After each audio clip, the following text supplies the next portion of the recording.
अरे यार निशा, ये ले। ओह चॉकलेट, किस खुशी में? थैंक यू सो मच यार, कल मेरी शिफ्ट स्वाइप करने के लिए। अरे कोई बात नहीं, चल अभी आचार्य के पास जाकर कंफर्मेशन ले लेती हूँ, नीचे मिलते हैं। निशा 26 साल की लड़की देर रात कंटेंट मॉडरेशन की जॉब करके थकी हुई, आंखों के नीचे हल्के काले घेरे, गले में आईडी कार्ड, हाथ में लैपटॉप बैग।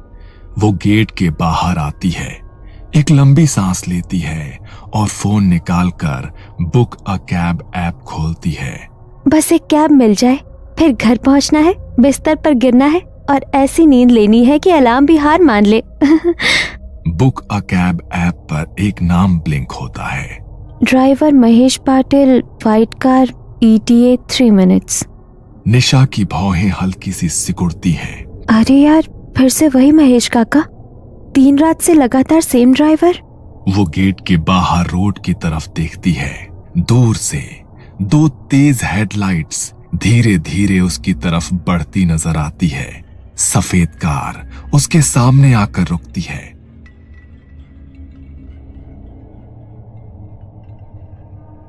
निशा मैडम? जी हाँ, आप महेश काका ना? मैडम 3 दिन से तो रोज मैं ही छोड़ रहा हूँ आपको, वहीं पवई वाला रास्ता, सही है ना? निशा एक पल के लिए रुक जाती है। उसे याद नहीं आता कि उसने कभी उसे अपना एग्जैक्ट इलाका बताया हो। फिर वो खुद को समझाती है, शायद ऐप से ये सब दिख जाता होगा। Anyways, who cares. वो पीछे वाली सीट पर बैठ जाती है, सीट बेल्ट लगाती है और फोन पर रूट चेक करती है। अंधेरी ईस्ट से पवई तक का एक बिल्कुल नॉर्मल सा रास्ता। गाड़ी धीरे धीरे चल पड़ती है। रात का वक्त था, कभी कोई ट्रक गुजरता तो कभी ऑटो, और चारों ओर फैली स्ट्रीट लाइट्स की उदास रोशनी। कुछ मिनटों बाद गाड़ी JVLR की तरफ मुड़ने के बजाय अंधेरी कुर्ला रोड के एक सुनसान इंडस्ट्रियल एरिया में घुस जाती है। काका, आप शायद रॉन्ग रूट ले रहे हो, ऐप पे तो JVLR से दिखा रहा है। ड्राइवर रियर व्यू मिरर से उसे देखता है। उसकी आंखें गहरी पर बहुत थकी हुई। ऐप का रूट हर बार सही नहीं होता है मैडम, रात में मैं वही रास्ता लेता हूँ जहाँ कम रुकावट हो। गाड़ी बंद फैक्ट्रीज के बीच से गुजर रही थी। टूटी फूटी दीवारें, झिलमिलाती पीली रोशनी, जिनमें हर परछाई अपनी असली लंबाई से 2 गुनी दिखती है। अचानक कार के रेडियो पर एक हल्का स्टैटिक आता है, फिर एक पुरानी सी आवाज। ये ऑल इंडिया रेडियो है, 2 जुलाई 2012 की रात का बुलेटिन। आजकल AIR भी कोई सुनता है क्या? FM पे तो नॉर्मल गाने ही आते हैं ना? महेश बिना कुछ बोले रेडियो तुरंत बंद कर देता है। रात में खाली गाने ध्यान भटका देते हैं मैडम, इससे अच्छा सन्नाटा है। निशा हल्की सी जबरदस्ती वाली हंसी हंसती है और खिड़की के बाहर देखने लगती है, लेकिन अब उसके अंदर एक हल्का सा डर जागने लगता है। गाड़ी आगे बढ़ रही थी। कुछ देर बाद वो एक बड़ा सा होर्डिंग नोटिस करती है, साईं दरबार फैमिली रेस्टोरेंट 24/7।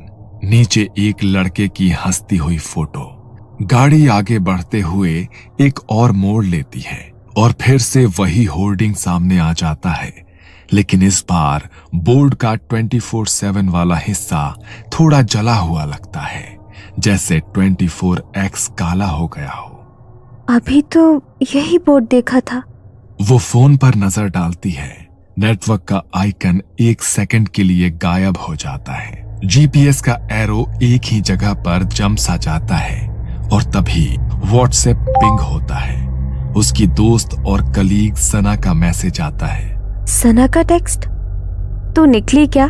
कैब मिल गई? कल का शिफ्ट स्वैप कंफर्म है बाय द वे। निशा जल्दी जल्दी रिप्लाई टाइप करने लगती है, तभी उसका फोन बजता है। स्क्रीन पर लिखा आता है, सना ऑफिस। हेलो सना, तू तो व्हाट्सएप पे। तू कहाँ है पगली? गार्ड बोल रहा है तू अभी तक गेट से निकली ही नहीं। मैं मेन गेट पर खड़ी हूँ। तेरी कैब तो ऐप से कैंसिल हो गई थी ना? कब तक इंतजार करवाएगी मुझे? ये सुनते ही निशा का दिमाग घूम जाता है। वो धीरे धीरे अपनी सीट से उठकर थोड़ा सा आगे झुककर विंडशील्ड के बाहर अंधेरी सड़क देखती है। सना, मैं तो कैब में हूँ। गेट से निकले मुझे 10 मिनट हो गए। तू पागल हो गई है क्या? मैं अभी तेरे ऑफिस की एंट्री पर खड़ी हूँ। गार्ड कह रहा है निशा मैडम कैब का इंतजार कर रही थी। और उसी वक्त फोन लाइन अचानक से कट जाती है। स्क्रीन ब्लैक, बैटरी आइकॉन तेजी से ब्लिंक, फिर फोन स्विच ऑफ। निशा हड़बड़ाकर फोन दोबारा ऑन करने की कोशिश करती है, पर फोन डेड। उसे याद आता है ट्रिप हिस्ट्री में जो उसने कुछ देर पहले देखा था। Last completed trip, driver Mahesh Patil, date 2 जुलाई last year, pickup Andheri east office, drop Powai same address, समय रात के 2:50 से 3:15। आज भी तारीख वही है, 2 जुलाई, और वक्त भी लगभग वही है। उसके दिमाग में एक और ऑफलाइन सेव्ड न्यूज की झलक दिखती है। App cab driver dies near small temple on highway, passenger escapes, case unsolve. News की फोटो में जो चेहरा था वो अजीब भी था और कुछ जाना पहचाना भी, महेश जैसा।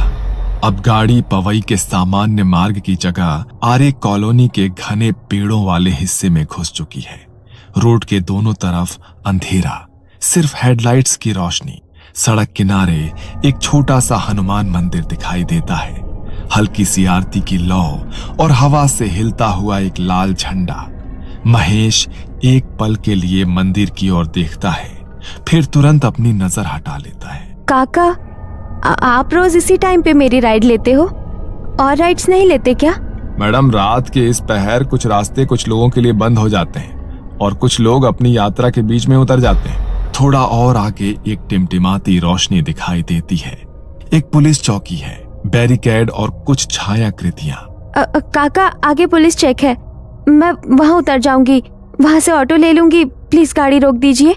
महेश ने एक्सीलेटर धीमा किया। कार धीमी हुई लेकिन रुकी नहीं। जैसे जैसे वो चेक पोस्ट के करीब पहुंचते हैं, बत्तियों की रोशनी धुंधली होती जाती है। पुलिस की परछाइयां धुंधली, फिर पारदर्शी, और फिर जैसे ही कार ठीक बगल से गुजरती है, वहीं सब कुछ हवा में गायब हो जाता है। पीछे मुड़कर देखने पर बस खाली सड़क दिखती है। थोड़ी देर में गाड़ी एक सुनसान फ्लाईओवर पर चढ़ जाती है। नीचे दूर दूर तक शहर की रोशनी फैली हुई है, मगर फ्लाईओवर पर कोई दूसरी गाड़ी नहीं थी। तभी डैशबोर्ड की डिजिटल घड़ी में समय दिखा 3:33 रात के। सेकंड का अंक चमकने लगता है। अंक चमकता तो है लेकिन समय आगे नहीं बढ़ता। आप कौन है? क्या आप एक? निशा के शब्द उसके गले में अटक जाते हैं। महेश कुछ देर तक खामोश रहता है, फिर वो हल्के से मुस्कुराता है। उसकी मुस्कान में थकान और एक अजीब सी उदासी छुपी है। ये लाइन मैं अक्सर सुनता था जब लोग अखबारों में मेरा नाम पढ़ते थे। ठीक 1 साल पहले उसी रात मैं भी इसी समय इसी तरह एक यात्री को उसके घर छोड़ने जा रहा था। थका हुआ था, पर कुछ अतिरिक्त पैसों के लालच में मैंने कुछ और ट्रिप्स ले ली थी। हाईवे पर हनुमान मंदिर के पास किसी ने पीछे से टक्कर मारी, गाड़ी पलट गई और यात्री भाग गया। मैं सड़क के किनारे पड़ा रहा। एम्बुलेंस आई, पर तब तक बहुत देर हो चुकी थी। तभी से रात के इस समय कभी कभी ऐप गलती से मेरा नाम दिखा देता है और कुछ लोग राइड स्वीकार कर लेते हैं। ये सुनकर निशा के होश उड़ गए।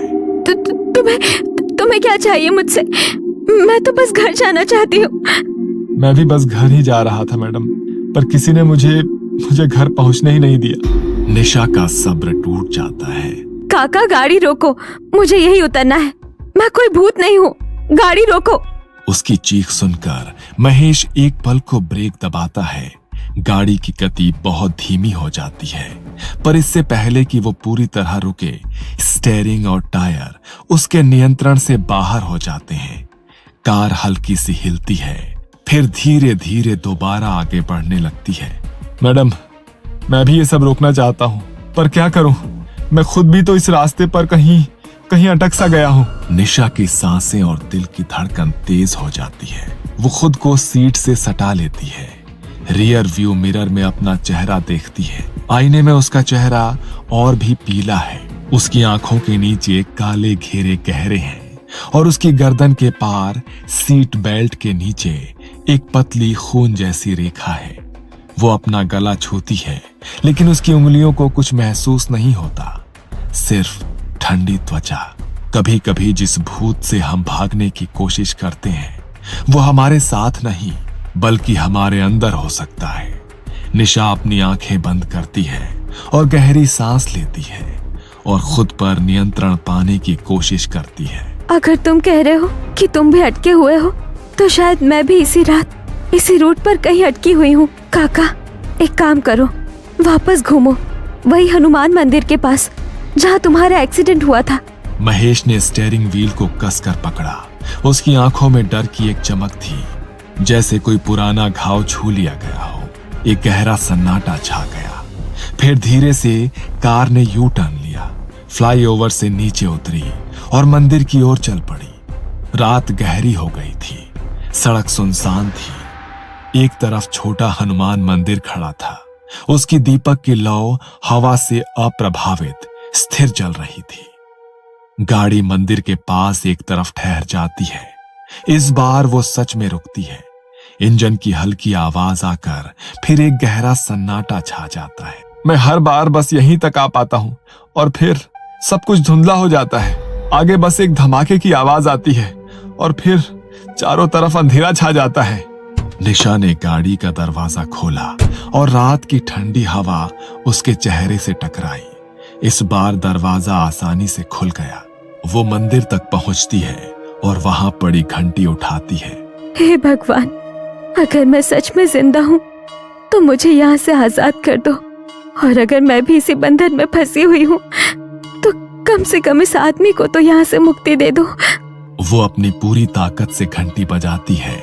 तभी उसे एक आवाज सुनाई देती है, एक जानी पहचानी आवाज जो बहुत करीब है। मैडम, ओ मैडम, मैडम उठिए, अरे निशा मैडम। निशा ने धीरे से अपनी आंखें खोली। वो ऑफिस के गेट के पास एक बेंच पर लेटी हुई थी। उसका बैग उसके बगल में था और फोन उसके हाथ में था। सुरक्षा गार्ड उस पर झुक गया। मैडम, आप यही बेंच पर सो गई थी। आपके नाम की कैब 2 बार आई और लगता है कि कैंसिल हो गई है। मुझे लगा कि आप अभी घर जा भी रही हो या नहीं।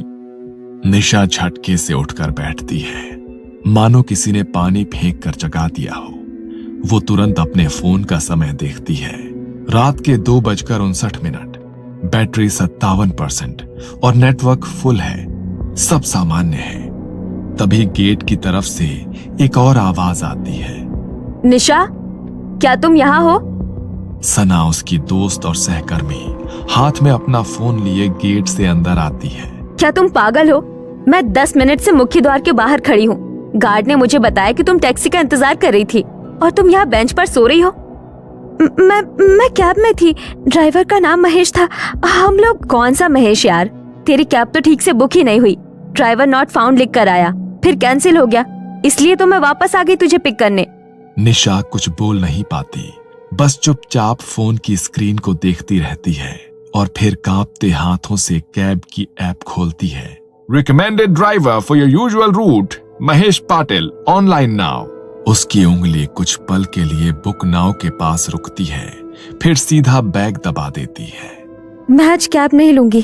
फिर क्या, अंधेरी से पवई पैदल जाएगी? नहीं, तू यहीं रुक, मैं तेरे साथ चलूंगी। यहाँ हम ऑटो ले लेंगे, पर रात की आखिरी कैब मैं अब नहीं लूंगी। दोनों अंदर बिल्डिंग की लॉबी की तरफ चल पड़ती हैं। लिफ्ट के पास आते हुए निशा एक बार फिर से फोन की गैलरी खोलती है। गैलरी में सबसे ऊपर एक नई फोटो थी। Time stamp 3:33 AM। Photo car के अंदर का शॉट लगती है, जैसे किसी ने पीछे की सीट से ली हो। फ्रंट सीट खाली, ड्राइवर सीट भी खाली, लेकिन रियर व्यू मिरर में महेश बैठा है, सीधा कैमरे की तरफ देखते हुए, होठों पर थकी हुई सी मुस्कान। निशा के हाथ कांप जाते हैं। फोन लगभग छूट ही जाता है। लिफ्ट आती है, अलर्ट बजता है और दरवाजे खुलते हैं। चल, आज मेरे घर रुक, कल सुबह मैं तुझे ड्रॉप कर दूंगी। वैसे भी रात की कैब राइड्स थोड़ी रिस्की हो गई है ना? निशा एक आखिरी बार फोन की स्क्रीन की तरफ देखती है। फोटो को डिलीट करने के लिए उंगली स्क्रीन पर आती है, फिर वो बस फोन लॉक कर देती है और बिना कुछ कहे लिफ्ट के अंदर कदम रख देती है। लिफ्ट के दरवाजे धीरे धीरे बंद हो जाते हैं। कहते हैं कि मुंबई में रात के बाद भी जिंदगी कभी रुकती नहीं, पर कुछ लोग किसी एक मोड़ पर, किसी एक रात पर हमेशा के लिए अटक जाते हैं। जब आप किसी ऐप पर last cab of the night accept करो तो 2 बार सोचना, हो सकता है राइड सिर्फ घर तक की ना हो,